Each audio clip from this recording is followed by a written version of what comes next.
Hello movie lover, कैसे हैं आप सब। तो दोस्तों, आज की मूवी बहुत ही इंटरेस्टिंग होने वाली है। चैनल पर नए हैं तो सब्सक्राइब कर लीजिएगा ऐसी ही धमाकेदार मूवी देखने के लिए। तो कहानी की शुरुआत में हम एक आदमी को देखते हैं जो किसी की लाश को पेट्रोल डालकर जला देता है। अब अगले सीन में हम कुछ गुंडों को देखते हैं जो कि मास्क लगाकर एक फाइनेंस कंपनी को लूटने के लिए जाते हैं। तभी वहाँ का सिक्योरिटी गार्ड आकर उन्हें रोकने की कोशिश करता है, पर वो लोग उसे मारकर वहाँ से चले जाते हैं। अब अगले दिन अरविंद नाम के पुलिस इंस्पेक्टर को जब इस रॉबरी के बारे में पता चलता है तो वो बड़ी आसानी से उन सभी चोरों को पकड़ लेता है। असल में अरविंद उन चोरों को पहले से ही ट्रैक कर रहा था और उसे ये बात पता चल गई थी कि वो लोग फाइनेंस कंपनीज को ही टारगेट कर रहे हैं। इसी वजह से उसने कुछ फाइनेंस कंपनीज के प्रोडक्ट्स में जीपीएस इंस्टॉल कर दिया था, जिसकी वजह से जब उन चोरों ने अगली बारी चोरी करी तो वो पकड़े गए। अब उसके इस केस को इतनी जल्दी सॉल्व करने की वजह से उसके सीनियर उससे बहुत खुश हो जाते हैं और उसे एक नया नारकोटिक्स का केस हैंडल करने के लिए देते हैं। वहीं दूसरी तरफ हम रंजीत नाम के एक दूसरे इंस्पेक्टर को देखते हैं जो कि कुछ मर्डर केसेस को सॉल्व कर रहा था। ये उसी टाइप के मर्डर थे जैसा कि हमने मूवी की शुरुआत में देखा था। जब रंजीत को ये केस दिया गया था तब सिर्फ 2 ही मर्डर्स हुए थे, पर देखते देखते मरने वाले लोगों का नंबर बढ़ता ही जा रहा था। मर्डर का पैटर्न बिल्कुल सेम था, जिसमें पहले विक्टिम के सर पे गोली मारी गई, फिर बिना किसी टॉर्चर के उसे जला दिया गया, जिससे ये बात क्लियर थी कि ये सब किसी एक ही आदमी का काम है। पर गजब की बात तो ये थी कि इन विक्टिम्स की ना ही कहीं कोई मिसिंग कंप्लेन थी और ना ही कोई ऐसा क्लू था जिससे ये पता चल पाए कि आखिर ये लोग है कौन और कोई उन्हें क्यों मार रहा है। अब मर्डर्स के बढ़ने की वजह से रंजीत पर केस सॉल्व करने का काफी प्रेशर आ चुका था। वहीं दूसरी तरफ अरविंद ने उस नारकोटिक्स वाले केस को बेहतरीन तरीके से सॉल्व कर दिया था। इसी बीच रंजीत को उसके केस से रिलेटेड एक दिन एक कॉल आता है। इस वजह से वो कहीं जाने के लिए अकेले स्टेशन से निकलता है, पर तभी रास्ते में उसका भयानक एक्सीडेंट हो जाता है, जिससे रंजीत अब कोमा में चला जाता है। इन सब के बाद ये केस अब एक हाईली सेंसिटिव केस बन चुका था, जिसे लेकर अब पुलिस भी काफी परेशान थी और बढ़ती ग्रोथ और कम टाइम में केस सॉल्व करने की वजह से अरविंद के सीनियर ऑफिसर अब रंजीत का केस अरविंद को डील करने के लिए कहते हैं, क्योंकि अगर ये केस सीबीआई के पास गया तो पुलिस की काफी बदनामी होगी। फिर वो एसआई मनोहर को एज एन असिस्टेंट अरविंद के साथ काम करने के लिए कहते हैं और केस की डिटेल्स जानने के बाद अरविंद सभी क्राइम स्पॉट्स पर जाने के लिए कहता है। अब यहाँ शॉकिंग बात ये थी कि एक भी क्राइम स्पॉट पर विक्टिम का एक भी हेयर तक नहीं होता। फिर अगले दिन जब अरविंद पुलिस स्टेशन जा रहा होता है तभी अचानक उसकी गाड़ी बंद हो जाती है। इसी वजह से वो लिफ्ट मांगने लगता है। तभी एक लड़की की गाड़ी उसके सामने आकर रुकती है जिसका नाम था संजना। अब उसे देखकर अरविंद थोड़ा शॉक्ड हो जाता है और यहाँ सीन थोड़ा फ्लैशबैक में जाता है, जहाँ वही लड़की संजना एक रेस्टोरेंट के बाहर किसी लड़के से मिलने के लिए आई होती है। असल में संजना के पेरेंट्स ने उसे वहाँ एक लड़के को देखने के लिए भेजा था। उसे बताया गया था कि वो लड़का ग्रे शर्ट पहने हुए है। अब जब संजना अंदर आती है तो उसकी मुलाकात अरविंद से होती है जो कि ग्रे शर्ट पहने हुए था। तब अरविंद को देखकर संजना को उससे पहली नजर में प्यार हो जाता है। हालांकि अरविंद उसकी ये मिसअंडरस्टैंडिंग क्लियर कर देता है कि वो नहीं है जिसे वो मिलने आई है। तभी अचानक अरविंद की वहाँ कुछ लोगों से फाइट होने लगती है, क्योंकि वो वहाँ एक केस की जाँच करते हुए आया था, जिससे संजना को पता चल जाता है कि असल में अरविंद एक पुलिस वाला है। और इन सब के बाद संजना अरविंद को फॉलो करने लगती है और उसे प्रपोज भी कर देती है, पर अरविंद को उसमें कोई भी दिलचस्पी नहीं थी। खैर अब प्रेजेंट डे में अरविंद संजना से लिफ्ट लेना नहीं चाहता था, पर उसे मजबूरी में लिफ्ट लेनी पड़ती है। फिर स्टेशन आने के बाद अरविंद और एसआई मनोहर रंजीत से मिलने के लिए जाते हैं, पर वो अब भी कोमा में होता है। तभी अचानक एक दिन वही किलर एक और आदमी को किडनैप करता है और अपने यूजुअल तरीके से उसे मार देता है। फिर जब वो लाश पुलिस को मिलती है तो उसे पोस्टमार्टम के लिए भेजा जाता है, पर इस बार डॉक्टर अरविंद को एक नई इन्फॉर्मेशन देते हैं। वो उसे बताते हैं कि उन्हें विक्टिम की लाश से एक प्लेट मिली है जो कि उसने शायद एक रिसेंट एक्सीडेंट में लगवाई थी। अब ये प्लेट काफी काम की थी, क्योंकि सभी प्लेट्स जो भी बॉडी में लगाई जाती हैं उन पर एक नंबर होता है, जिससे वो प्लेट किसे कहां और कब लगी है इस बारे में इंफॉर्मेशन आसानी से निकाली जा सकती है। फिर अगले दिन अरविंद उस प्लेट को लेकर पास के हॉस्पिटल में जाता है और डॉक्टर से पिछले कुछ वीक्स में जिन जिन लोगों की प्लेट्स लगी है उसके डिटेल्स देने के लिए कहता है। फिर वहाँ से जाते वक्त अरविंद को उसी हॉस्पिटल में एसआई मनोहर दिख जाता है, जिसके जाने के बाद अरविंद उस डॉक्टर से मिलकर मनोहर के आने का कारण पूछता है। तब डॉक्टर पहले तो कुछ भी नहीं बताता, पर ज्यादा पूछताछ करने पर वो कहता है कि मनोहर को एक रेयर हार्ट डिजीज है, पर यह बात वो किसी को बताना नहीं चाहता है। असल में एक बार मनोहर ने अरविंद को बताया था कि कुछ टाइम पहले एक एक्सीडेंट में उसकी वाइफ की मौत हो गई थी और अब उसकी फैमिली में बस एक छोटा बेटा ही है। खैर अब अगले दिन डॉक्टर अरविंद को एक लिस्ट देता है जिसमें उन सभी लोगों के नाम थे जिन्होंने अभी हाल ही में प्लेट्स डलवाई हैं। अब कुछ टाइम तक अरविंद उस लिस्ट को स्टडी करता है और 7 लोगों के नाम अलग कर देता है। फिर एक एक करके वो उन सभी लोगों से मिलने के लिए जाता है, पर यहाँ उन्हें कोई भी सबूत नहीं मिलता। फिर आखिर लास्ट में वो उस लिस्ट पर मौजूद सुधाकर नाम के आदमी के पास जाता है और सुधाकर बताता है कि उसके पिता बूढ़े हैं, इसी वजह से वो पास ही जॉब करता है और उनकी देखरेख करता रहता है। इसके बाद अरविंद उससे उसके एक्सीडेंट के बारे में पूछता है, जिस पर सुधाकर बताता है कि कुछ दिनों पहले ही उसका एक माइनर एक्सीडेंट हुआ था जिसमें उसके पैर में एक प्लेट डाली गई थी। अब यहाँ अरविंद सुधाकर के घर को ध्यान से देख रहा होता है, जो बात सुधाकर को कुछ ठीक नहीं लगती। ऐसा लग रहा था कि मानो वो कुछ छुपा रहा हो। फिर यहाँ से जाते वक्त अरविंद को संजना का मैसेज आता है, जो उससे पूछती है कि क्या एक बार वो उससे मिलने के लिए आएगा। पहले तो अरविंद मना कर देता है, पर उसके बहुत इंसिस्ट करने पर वो उससे मिलने के लिए मान जाता है। फिर जब अरविंद उससे मिलने आता है तो वो आज फिर अरविंद को प्रपोज करती है, पर इस बार भी अरविंद उसे मना करके वहाँ से चला जाता है। अब अगले दिन अरविंद को एक और लाश मिलती है, जिसका मर्डर उसी सीरियल किलिंग के तहत हुआ था, पर इस बार डिटेल्स में थोड़ा डिफरेंस था। असल में अब तक वह मर्डरर लोगों को शहर के बाहर जला रहा था, पर इस बार तो उसने ये काम शहर के अंदर ही किया था। अब क्राइम स्पॉट पर उस समय अरविंद के साथ एक लोकल कांस्टेबल भी रहता है, जो अरविंद को बताता है कि कल एक भिखारी पुलिस स्टेशन आया था और वो किसी के किडनैप होने की बात कर रहा था, पर क्योंकि वो एक भिखारी था और सही से कुछ बता नहीं पा रहा था, इसी वजह से मैंने उसे भगा दिया था। ये सब सुनकर अरविंद उस भिखारी के पास जाता है और उससे उसने जो भी देखा उसके बारे में पूछता है, जिस पर वो बताता है कि पिछले दिन सुबह एक लड़की बस से उतरी और एक आदमी जो कि कार से था वो उसे किडनैप करके वहाँ से ले गया। वो भिखारी ये भी बताता है कि वो लड़की रोज उस रोड से अपनी स्कूटी पर जाती थी, पर उस दिन वो बस से आई थी। अब यहाँ ये सोचने वाली बात थी कि जो लड़की रोज अपनी स्कूटी से जाती थी वो लड़की आज बस से क्यों आई थी। इस बात का पता करने के लिए अरविंद सभी पुलिस वालों को आसपास के मैकेनिक शॉप पर पता करने के लिए कहता है, जिस पर उन्हें एक शॉप पर पता चलता है कि आज से 2 दिन पहले एक लड़की अपनी स्कूटी को रिपेयर करवाने के लिए आई थी और उसकी स्कूटी अभी भी रिपेयर शॉप पर थी। उस स्कूटी से अरविंद को उस लड़की के कुछ डॉक्यूमेंट्स मिलते हैं, जिससे उन्हें पता चलता है कि उस लड़की का नाम मीरा है। इसके बाद वो लोग उसके घर जाते हैं और यहाँ हैरानी वाली बात तो ये थी कि गेट खुद मीरा खोलती है, जिससे उन लोगों को कुछ भी समझ नहीं आता और वो उससे पूछते हैं कि क्या उसने अपनी स्कूटी बनवाने के लिए दी है, जिस पर वो हाँ में जवाब देती है। इन सब के बाद वो लोग उसके घर की छानबीन करते हैं। तभी अचानक मनोहर को एक रूम में एक बहुत ही शॉकिंग चीज दिखाई देती है, जिस पर वो तुरंत अरविंद को बुलाता है। असल में उस रूम में था एक फोटो फ्रेम, जिससे उन्हें पता चला कि मीरा अकेली नहीं है बल्कि उसकी एक ट्विन सिस्टर भी है, और इतना ही नहीं उन्होंने एक ट्विन स्कूल से पढ़ाई की है, जिसकी फोटोग्राफ भी वहीं लगी होती है। इन सब के बाद अगले दिन एक बार फिर सुधाकर को पुलिस स्टेशन बुलाया जाता है, क्योंकि उसका भी एक ट्विन ब्रदर था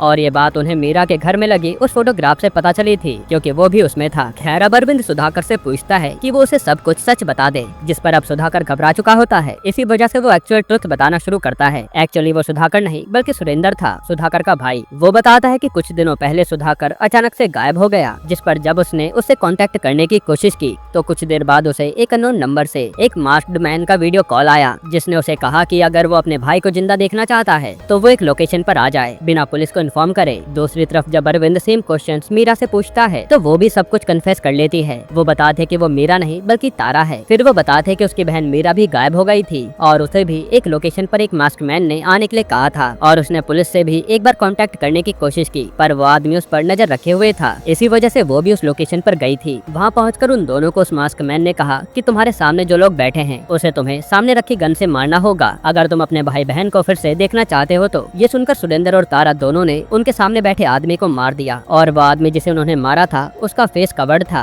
खैर इसके बाद जब वो घर पहुंचते हैं तो वही मास्क मैन उन्हें एक वीडियो शेयर करता है, जिसमें वो लोग एक आदमी का मर्डर कर रहे थे और वो आदमी जिसे उन्होंने मारा था वो कोई और नहीं बल्कि उन्हीं के भाई बहन थे, यानी कि सुरेंद्र ने अपने भाई सुधाकर को और तारा ने अपनी बहन मीरा को ही मार दिया था। खैर इस कन्फेशन के बाद तारा और सुरेंद्र को आपस में मिलवाया जाता है और क्योंकि वो क्लासमेट थे इसी वजह से वो एक दूसरे को पहचान जाते हैं। फिर अरविंद इन दोनों से पूछता है कि क्या उन दोनों को अपने स्कूल में से किसी पर शक है, तो वो दोनों ना जाने क्यों बेंजामिन नाम के एक आदमी का नाम लेते हैं। तभी अचानक अरविंद को तारा की गैलरी में एक फोटो दिखती है जिसमें संजना भी होती है। ये देखकर अरविंद को थोड़ा अजीब लगता है। तब मीरा उसे बताते कि कुछ टाइम पहले वो संजना से एक मॉल में मिली थी और वहीं वो लोग दोस्त बन गए थे। इन सब के बाद आगे इन्वेस्टिगेशन के लिए अरविंद और मनोहर ट्विन स्कूल में प्रिंसिपल से मिलने के लिए जाते हैं। अब यहाँ जब वो प्रिंसिपल से बेंजामिन के बारे में पूछते हैं तो प्रिंसिपल थोड़ा शॉक्ड हो जाती हैं। खैर अब अरविंद उन्हें उस केस के बारे में बताता है, जिस पर प्रिंसिपल बताते हैं कि आज से 26 साल पहले वो और उनके हस्बैंड ने इस ट्विन स्कूल को खोला था एंड फॉर्चुनेटली ओपनिंग होते ही वहाँ 6 ट्विन बच्चों ने एडमिशन ले लिया था। इसी वजह से उनके हस्बैंड बहुत खुश थे। तभी स्कूल में और एडमिशन बढ़ाने के लिए उनके हस्बैंड ने एक स्कीम निकाली, जिसके चलते जो भी ट्विन उनके स्कूल में एडमिशन लेंगे उनके पेरेंट्स को उनमें से सिर्फ एक बच्चे की फीस देनी होगी। अब इतना अच्छा ऑफर देखकर बहुत सारे पेरेंट्स अपने बच्चों का एडमिशन इस स्कूल में करवा देते हैं। फिर कुछ दिनों बाद प्रिंसिपल और उनके हस्बैंड एक चेस टूर्नामेंट में जाते हैं, जहाँ उनकी मुलाकात होती है बेंजामिन से, जो कि उस टूर्नामेंट का विनर था। अब उसे देखकर प्रिंसिपल के हस्बैंड ने सोचा कि अगर वो बच्चा उनके स्कूल में पढ़ेगा तो उनके स्कूल का नाम कितना ज्यादा बढ़ेगा। ये सोचकर वो बेंजामिन को अप्रोच करते हैं और कोइंसिडेंटली बेंजामिन का एक ट्विन ब्रदर फ्रांसिस भी होता है और वो दोनों बच्चे अनाथ साथ थे। वो सड़कों पर रहते थे और जैसे तैसे कुछ काम करके एक स्कूल में जा रहे थे। इन सब के बाद जब प्रिंसिपल और उनके हस्बैंड ने उन्हें अपने स्कूल में पढ़ने और वहीं के हॉस्टल में रहने का ऑफर किया तो उन दोनों की खुशी का कोई ठिकाना नहीं रहा। और बेंजामिन तो शुरू से ही अच्छा था, पर फ्रांसिस उसके कंपैरिजन में उतना अच्छा नहीं था। हालांकि उन दोनों भाइयों में बहुत प्यार था। इसी वजह से जब भी फ्रांसिस किसी मुसीबत में फंस जाता था तो बेंजामिन हमेशा उसकी मदद किया करता था। खैर, अब जब उनका उस ट्विन स्कूल में एडमिशन हो गया तो फ्रांसिस का भी डेवलपमेंट अच्छे से होने लगा और अब बेंजामिन की वजह से उस स्कूल की अच्छे से इंक्रीमेंट होने लगी, जिससे प्रिंसिपल और उसके हस्बैंड बहुत खुश थे। खैर, अब ट्विंस की इस तरह की जोड़ी को देखकर उनकी क्लास के बच्चों को उन दोनों से जलन होने लगी और वो फ्रांसिस को तंग करने लगे। हालांकि बेंजामिन हमेशा उसे प्रोटेक्ट करता रहता था, पर उसके बाद भी वो लोग फ्रांसिस को परेशान करते रहते थे। फिर एक बार प्रिंसिपल मैम बेंजामिन के साथ चेस खेल रही होती है, जिसमें बहुत सारे गेम्स में बेंजामिन हारता रहता है। ये देखकर प्रिंसिपल को थोड़ा गुस्सा आ जाता है और वो बेंजामिन से कहती है कि अगर तुम ऐसा करोगे तो टूर्नामेंट में कैसे जीतोगे, इसलिए गेम पर ध्यान दो और अब जाकर आराम करो। तभी बेंजामिन एक और गेम खेलने की रिक्वेस्ट करता है, जिस पर जब प्रिंसिपल उसके साथ खेलती है तो इस बार वो बड़ी आसानी से उन्हें हरा देता है। ये देखकर प्रिंसिपल थोड़ा शॉक्ड हो जाती है और वो बेंजामिन से पूछती है कि अगर तुम इतना अच्छा खेल सकते हो तो अब तक क्यों हार रहे थे, जिस पर बेंजामिन कहता है कि आप मेरी माँ की तरह हो तो आखिर मैं आपको कैसे हरा सकता हूँ। खैर, अब बेंजामिन के टूर्नामेंट का दिन आ जाता है, जिस पर प्रिंसिपल का हस्बैंड उसे उसके लिए बाहर लेकर जाता है। तब तक फ्रांसिस प्रिंसिपल के पास रहता है क्योंकि वो उन दोनों से काफी प्यार करती थी। खैर, अब बेंजामिन के जाने के बाद सभी बच्चे फ्रांसिस को बहुत परेशान करने लगते हैं। इन सब से फ्रांसिस का वहाँ रहना काफी मुश्किल हो जाता है, पर वो इन सब के बारे में किसी को कुछ भी नहीं बताता। अब यहाँ फ्रांसिस को एक अलग तरह की बीमारी भी होती है। असल में उसे अंधेरे से बहुत डर लगता था, पर यह बात सिर्फ टीचर्स और बेंजामिन को ही पता थी। फिर कुछ दिनों बाद बेंजामिन ट्रॉफी लेकर स्कूल में वापस आता है और सब कुछ पहले जैसा हो जाता है, पर फ्रांसिस अपने साथ हुए ट्रीटमेंट के बारे में बेंजामिन को कुछ भी नहीं बताता। फिर एक दिन कुछ टीचर फ्रांसिस के अंधेरे के डर के बारे में बात कर रही होती है, जो बात बेंजामिन की क्लास के बच्चे सुन लेते हैं। यानी अब उन्हें फ्रांसिस को तंग करने का एक नया आइडिया मिल गया था। फिर क्लास में सभी ट्विंस को दो ग्रुप में डिवाइड कर दिया जाता है। एक ग्रुप को फिजिक्स लैब में जाना था और दूसरे को केमिस्ट्री लैब में। फिर जब फ्रांसिस लैब में जाता है तभी अचानक उसकी क्लास के बच्चे क्लास की लाइट्स ऑफ कर देते हैं, जिससे फ्रांसिस बहुत घबरा जाता है और वो जोर जोर से चिल्लाने लगता है। यहाँ अपने भाई की इस तरह की चीखों को सुनकर बेंजामिन दौड़ता हुआ आता है, पर तब तक फ्रांसिस इस दुनिया को छोड़कर जा चुका था और यहाँ फ्रांसिस की मौत का सबसे बड़ा सदमा बेंजामिन को लगा था। वो पूरे 3 दिन तक उसकी कब्र के पास बैठा रहा था और बहुत से लोग उसे बुलाने गए, पर उसने किसी की भी बात नहीं सुनी। उसी वक्त स्कूल में एक नन आई और उसने बेंजामिन को अपने ऑर्फनेज ले जाने का प्रपोजल रखा, क्योंकि अब बेंजामिन का वहाँ रहना ठीक नहीं था। तब बेंजामिन के बारे में सोचकर प्रिंसिपल ने बेंजामिन को उनके साथ भेज दिया और कुछ दिनों बाद पता चला कि एक फैमिली ने उसे अडॉप्ट कर लिया है। फिर प्रिंसिपल कहती है कि तब से लेकर अब तक मुझे उसके बारे में कोई इन्फॉर्मेशन नहीं है। हालांकि बेंजामिन का जाना हमारे लिए बहुत बुरा साबित हुआ और उसके जाने के कुछ दिनों बाद ही हमारे स्कूल में आग लग गई और सब कुछ तबाह हो गया। मेरे हस्बैंड इस ट्रॉमा को सह नहीं पाए और उन्होंने शराब पीकर अपनी जान दे दी। ये सब इन्फॉर्मेशन मिलने के बाद अरविंद संजना से मिलने के लिए जाता है, पर उसे देखकर संजना पूछती है कि आपको किससे मिलना है। अब ये सवाल थोड़ा तो अजीब था, क्योंकि कुछ दिनों पहले तो वो उसके पीछे पड़ी थी और आज ये सवाल। असल में ऐसा इसलिए था क्योंकि वो संजना नहीं बल्कि उसकी ट्विन सिस्टर अंजना थी, जो कि ऑब्वियसली अरविंद को नहीं जानती थी। खैर, अंदर आने पर संजना अरविंद को देखकर बहुत खुश हो जाती है, क्योंकि उसे लगता है कि शायद वो उसका प्रपोजल एक्सेप्ट करने के लिए आया है। हालांकि अरविंद तुरंत ही क्लियर कर देता है कि वो उन्हें बताने आया है कि उन लोगों की जान भी खतरे में है, इसी वजह से वो वहाँ आया है। फिर वो उन्हें बेंजामिन के बारे में भी बताता है और साथ ही कहता है कि अब मर्डर्स होने वाले हैं। इसके बाद वो उनकी सिक्योरिटी के लिए उन दोनों को मनोहर के घर पर छोड़ देता है। इसके बाद उसे बस धीरन और धीरज को ढूंढना था, क्योंकि वो लोग ही थे जो अब बचे हुए थे, पर काफी कोशिश के बाद भी अरविंद उन्हें ढूंढ नहीं पाता। अभी अचानक एक दिन उन्हें फिर से एक लाश मिलती है, जो देखकर इस बार कमिश्नर अरविंद को डांटने लगते हैं। वो उसे कहते हैं कि तुम बताओ कि जब तुम्हें धीरन और धीरज नहीं मिले तो आखिर उस किलर को कैसे मिल गए, और अब ये कैसे पता चलेगा कि मरा धीरन है या फिर धीरज। ये सुनकर अरविंद कहता है कि सर ये धीरन है, क्योंकि उस दिन जब फ्रांसिस की मौत हुई थी तब आधे बच्चे फिजिक्स लैब में थे और आधे केमिस्ट्री लैब में, और फ्रांसिस की मौत केमिस्ट्री लैब में हुई थी और ये बेंजामिन सभी फिजिक्स लैब वाले बच्चों को मार रहा है ताकि वो लोग उसकी तरह ही पेन को एक्सपीरियंस कर पाएं। इसके बाद वो कमिश्नर से बस थोड़ा और टाइम मांगता है। तभी उसे पता चलता है कि रंजीत को होश आ गया है, उस वजह से वो तुरंत उससे मिलने के लिए जाता है। तब रंजीत उसे बताता है कि उस दिन उसका एक्सीडेंट एक ब्लैक कलर की कार की वजह से हुआ था, और वो अरविंद से ये भी कहता है कि किलर उन लोगों के बीच ही है, क्योंकि किलर को उनके मूव के बारे में पहले से पता चल जाता है। तभी प्रिंसिपल अरविंद को कॉल करके उसे केस से रिलेटेड एक बहुत ही जरूरी इन्फॉर्मेशन देती है। वो बता दे कि बेंजामिन हर साल फ्रांसिस की पुण्यतिथि पर उसकी कब्र के पास आता है, जो कि आने ही वाला है। अब ये सुनकर अरविंद उस दिन फ्रांसिस की कब्र के पास छुप जाता है और कुछ ही देर में वहाँ सच में बेंजामिन आता है, जो कि कोई और नहीं बल्कि मनोहर ही था। उसे देखकर अरविंद के होश उड़ जाते हैं और अरविंद उसे पकड़ने की कोशिश करता है, और तब तक मनोहर वहाँ से भाग जाता है। फिर संजना और अंजना को चेक करने के लिए अरविंद तुरंत मनोहर के घर जाता है और यहाँ वो दोनों बैठे हुए होते हैं। अब यहाँ अरविंद कुछ कर पाता उसके पहले ही मनोहर उसे पीछे से मार मारकर बेहोश कर देता है। फिर जब अरविंद को होश आता है तब तक मनोहर अंजना को लेकर वहाँ से जा चुका था। तब थोड़ा दिमाग लगाकर अरविंद और संजना उसी बिल्डिंग में जाते हैं जहाँ बेंजामिन ने अपने सारे विक्टिम्स को बुलाया था और वहाँ उन्हें मनोहर और अंजना मिल जाते हैं। तब अरविंद संजना को गन देकर कहता है कि बेंजामिन जैसे ही लिफ्ट से नीचे आए उसे गोली मार देना। इसके बाद वो खुद जाकर मनोहर से लड़ाई करने लगता है और कुछ ही देर में लिफ्ट नीचे आती है जहाँ संजना बिना देखे शूट कर देती है और शॉकिंगली उस लिफ्ट में बेंजामिन नहीं बल्कि अंजना थी। तभी अचानक वहाँ रंजीत आ जाता है और अरविंद को पकड़ लेता है। यहाँ हम देख पाते हैं कि अरविंद के शरीर पर फ्रांसिस लिखा होता है जिसका मतलब था कि बेंजामिन कोई और नहीं बल्कि खुद अरविंद ही था जो इतने टाइम तक सबको पागल बना रहा था। इन सब के बाद रंजीत बताता है कि कुछ दिनों पहले जब अरविंद उससे मिलने के लिए आया था तब उसने नोटिस किया था कि अरविंद का लाइटर और उस दिन जिस कार से उसका एक्सीडेंट हुआ था उस आदमी का लाइटर सेम था, जिस वजह से उसने अरविंद पर रिसर्च की और उसे सारा सच पता चल गया। इन सब के बाद अरविंद को पकड़ लिया जाता है और उसे जेल में डाल देते हैं। तभी अचानक रंजीत को एक और बात क्लिक करती है और वो तुरंत जेल की तरफ भागता है, पर तब तक अरविंद धीरज को भी मार चुका होता है और फिर वो अपनी कहानी बताना शुरू करता है। असल में ये सारा प्लान अरविंद का ही था।